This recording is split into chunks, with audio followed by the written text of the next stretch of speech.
Milsurp Garage coming to you with the Winchester Model 77. Now you'd look at this thing and you're thinking, I know what you're thinking. You're thinking, late 70s, early 80s. If you don't know, just by looking at it, you see like plasticky looking trigger guard. It's not just a trigger guard, it's this whole base plate that holds the gun together. It's plastic. You're like, magazine, detachable magazine fed 22. With this kind of look to it, with this bolt handle up here, you're thinking like late 70s, early 80s. Believe it or not, no. This thing is only a couple of rifles. It's only 2 rifles removed from the 1903 that we just did, if you could believe it. This is the Model 77, which was made from 55 to 62. 1955 to 1962. Unbelievable. And 62, this is probably a 62 or maybe even a 63. If you see that a rifle, most of the time when they're made to like a certain year, like they say they made it till 62, they might have stopped production at 62, but they actually just do just that. They just stop production, but they don't stop assembling what they have left and putting them together. So usually for like another year, sometimes even 2, they're actually assembling them out of like parts that they have already. And this, because of a certain feature that I'm going to show you later, hint, hint, it's one of the very, very late ones. Could be a 62 or possibly even a 63 that was put together with parts of the last year. The last official year of its production was 62, but might even be a 63. This guy. Now, how does the 1903 tie into this gun? Well, the 1903, if you remember, take a look at the video. It's back there a couple. The Winchester 1903 was a 22 rimfire, but a proprietary 22 Winchester 22 Auto, it was called, was used because of the fact that the gun needed to use smokeless powder to not get dirty. The lever actions, the bolt actions, they could get dirty with black powder, but the semi-auto couldn't. It would get gummed up really quick with the black powders. Winchester had to make sure you were using smokeless powder. And the smokeless powder and the black powder 22 rounds were identical. So there was no size difference, or it would chamber both. And it didn't matter to the lever actions. If you just wanted to keep your gun cleaner, if you had a lever action or a bolt action, you used the smokeless. But with the semi-autos, it was with the 1903. It was necessary. You had to. It would gum up and it wouldn't work very shortly if you used black powder.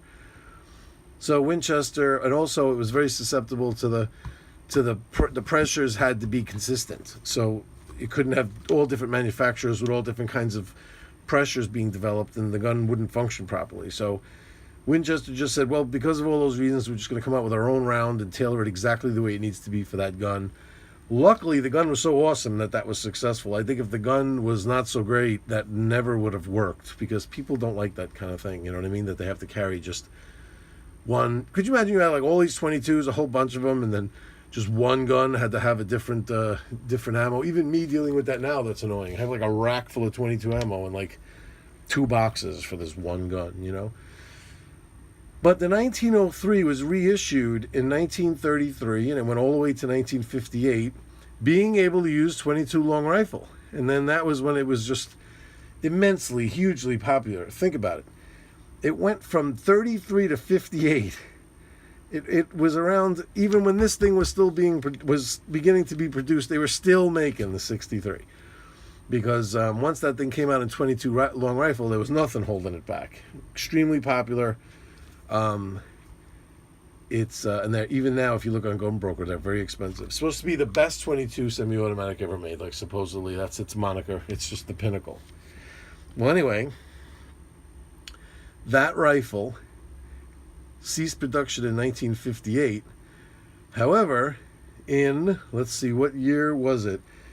In 1939, they started making the Model 74. Now, the Model 74, they made that till 55. It went through a couple of different incarnations. It was really weird. It had this like Really weird way of loading, really weird bolt, really weird everything. This thing was odd, and it was ugly, but it functioned and it was popular. I don't have one. I only have very limited experience with seeing one and playing with it. It was a little too weird for me at first to want one. Now I'm not sure. Might want to tie in the 03 to this thing. But that's the only gun that separates basically what is the 03 to this. It's just one gun in between. So that's pretty sick. So the 74, they made that till 1962. 55 to 62. I'm sorry. 1939 to 1955. So then when they started making this in 55, they just dropped the 74 completely. That's unusual. Like, gun manufacturers usually don't do that. But in 1955, they ceased production of the Model 74. Just dropped it, and this replaced it directly. Boom, just like that. They made 217,000 of these things from 55 to 62, and then that was the end of it. So that's the history. Now let's break it down. Let's get into this gun a little bit here. So what do we got here? All right. We have a box magazine, 8 rounds. There was also a version that was a tube mag, like the guns that we've been seeing, that old stuff from yesteryear still hung on. And there was a tube mag version that held 14 rounds. Supposedly it's the one that costs more and that was more desirable. I don't understand why. Wouldn't it be cool at that point, like when you get into magazines like this, that you could have a whole bunch of these magazines loaded and in your pocket if you're plinking, and you don't have to worry about always pulling that tube out and loading?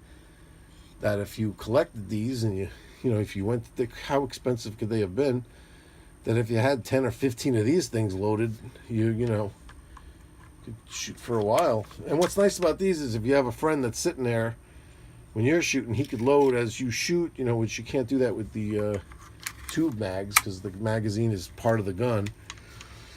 So, I don't know, I would have thought this would have been a refreshing change, but hey, what do I know? I got the magazine one because I thought that made more sense. What else does it have here? It has, it's a plastic butt plate, sling swivels. It's a nice flip safety here, very positive engagement. It's in a nice spot right where your thumb would be when you're shooting. I like that. Charging handle on this side, which is, you know, does this look familiar? If you just look at that, you'd be like, oh yeah, I've seen the charging handle on the left side ahead of the receiver. Not on this gun. I bet you it wasn't on this gun. It was on the Remington Model 552, the one that has that like little shroud over here by the ejection port. They stole that in 1957. They stopped making this in 55. And I don't know if this was patented exactly the way this looks or exactly the way this functions, but Remington just straight up stole this for the Model 552 in 1957 because it looks exactly like this. It even functions exactly the same. It was just a complete rip. Well, anyway, the Remington Winchester battle was long and it was dirty. So this is just par for the course. They're all grooved up here for a scope. Here's the same scope that I showed you at my BL22. It's like, hello, where is it? Get it on there. Little Zynga, will it fit? It's not going on there. I thought it was white. I thought I had it set up. Yeah, there it goes. So nice, right? This looks good. See, this is the kind of scope you need for a 22. All it has to have is a rail on the bottom of the scope. I don't know if you've ever seen these before. I've seen a lot of 22s with like aluminum rings that are strong enough for like, you know, like elephant guns. It's like all you need is a rail like this. It's tight enough to hold the mount to the scope to the mount and then the mount to the gun. And you could slip this on and off of different rifles just like that and tighten it down. And, you know, it's going to pretty much stay in the position that it was in because you're not really moving anything as far as the mount that goes on the scope. You know, so it's not like when you take it off, the rings are all sliding all over the place. And you go, you know, it's like this rig is already on there and straight. pretty much all the rails on the top of these guns are going to be pretty much straight, you know, so you're not really going to have to do much crate. For the distance you're shooting a 22, I bet you wouldn't even have to really sight it in much, you know what I mean, even changing it from gun to gun. So the rails are nice. And there's a button here. Here's how I know this thing was very, very late production, is because they came up with this bolt hold open, which, let me switch it around to show you how this works. The bolt hold open, you press this button right here, boom, the bolt gets held open. Supposedly, everybody was clamoring for this, and like they finally did it. And then what's nice is it's not like the Ruger 1022 where then you just go like this and you have to press something else to release. If you pull back and let go, it does release it. So that's pretty cool. And that they did the last year or so of production. That's how you know, if you see one of these and it has this button, you can date it. Otherwise, it's very difficult to date these, you know what I mean? Because Winchester didn't really do anything for you to even be able to date them. You know what I mean? There's like, I don't even think there's any records on them. It's hard to even narrow it down. Let's take a look at the mag. Let's turn the gun around again. No, that doesn't make any sense. Let's keep it this way so I don't spray rounds all over the place. The magazine has this nice spring-loaded button here that you can pull down, kind of like how like those loaders work on the you know, handgun. Those handgun loaders. It takes the pressure off, you know what I mean, when you pull that, when you push it down. It kind of functions similarly to that. But it is nice too. You ever load like a Glock mag by hand? When you get to the last couple of rounds, you really just want to forget about those two, and you're like, I'd rather just leave a couple of rounds out of the mag than even struggle with that. That's kind of like how this would be if it didn't have that button. It gets pretty tight towards the end there. You know, that looks a little sticky. What happened there? That's a little weird. It's not, you know, supreme quality stuff anymore by this time. Things start getting a little, you know, hokey. But there you go. There's no more lifters now, see? Like we were looking at before. Oh, it's complex design and everything like that. Things got simplified. Oh, didn't pull it back hard enough, because now you're just ejecting and then peeling the next round off the magazine. That's it.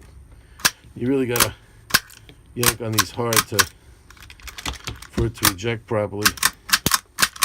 See, when you baby these, it's definitely not going to work. They just kind of turn around 180 degrees and sit inside the receiver.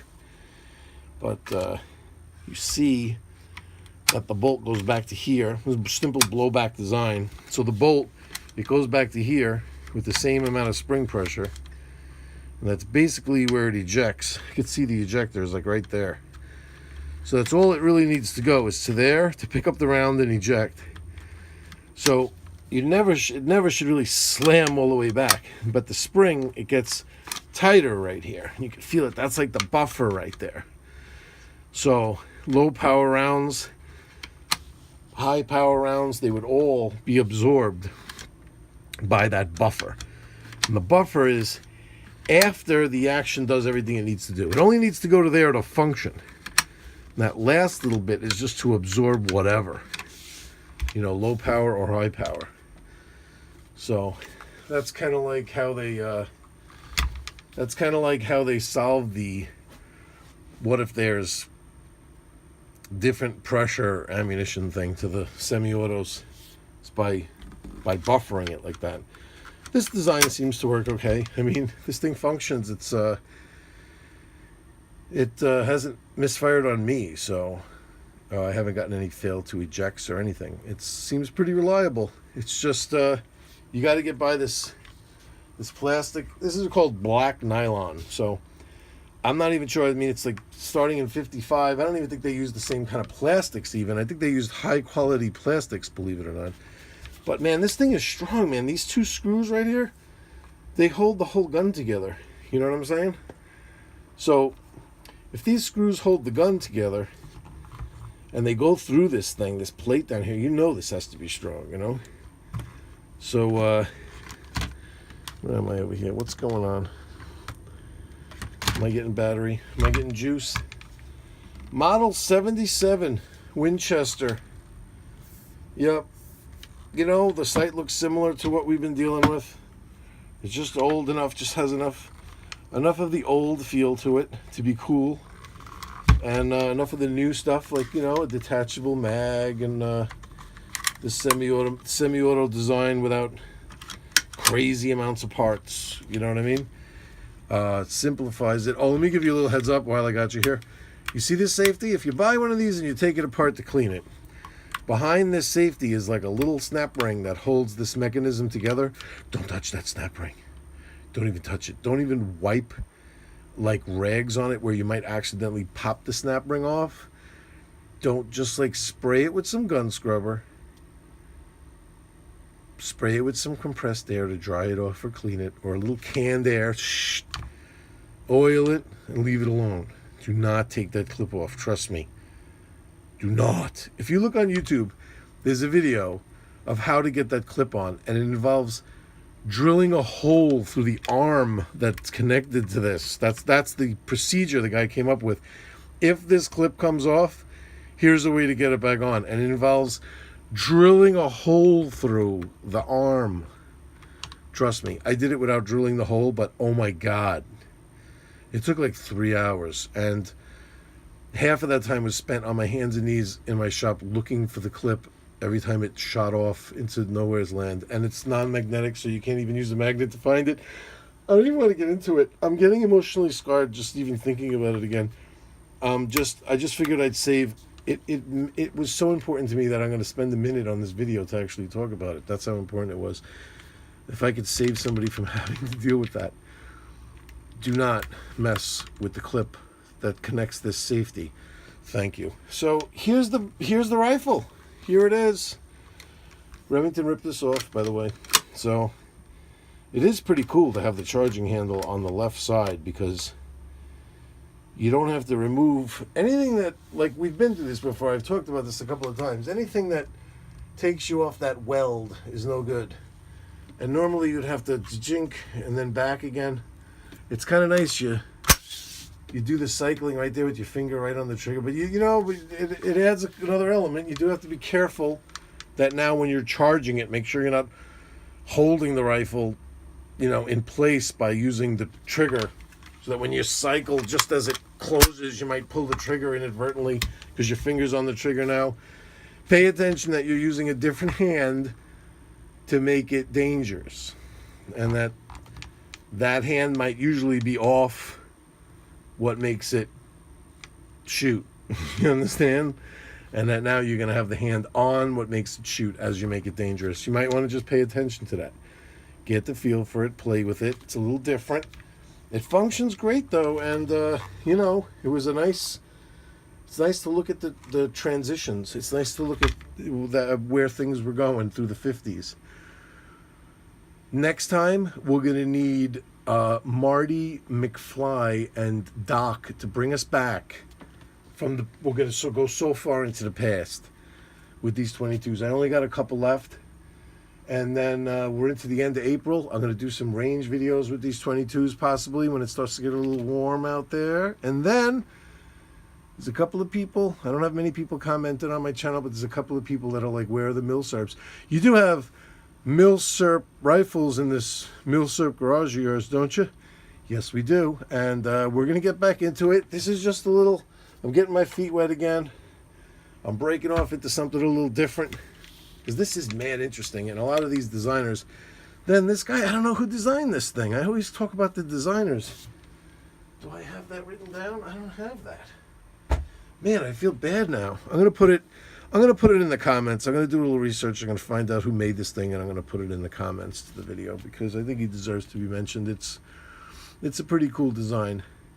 And that's the word there, kiddos. We're coming back with some Milsurp rifles. Trust me. I got a bunch of stuff lined up. We're going to have a great summer. I just like to show these things. I like to show how these designers like Browning and Pedersen and others L.L. Hepburn. These guys were very, very pivotal in wartime stuff. But in their off hours, you know, this is what they were doing. This is what they were all doing. And then when the war came, bang, they were in there making machine guns. They were designing devices to make bolt action rifles fire semi-automatically. I mean, they were doing crazy stuff, but when we were at peace, they still had to have a job. And it's kind of nice to like delve into these 22s and see what these guys were doing, that even rifles that kids had and that people were using just to plink around with, which, don't get me wrong, a lot of people actually used 22s a little bit more extensively out on the frontier if that's all you had, you know what I mean? But it's nice to see, that what these guys were doing in their, when war was the furthest thing on their mind. And that's that. Here we are, ready to move into a couple of ancient old 22s and my favorites. We're winding down. I only got a couple more of these, and I definitely saved the best for last. So stay tuned and be well. I'll see you next time.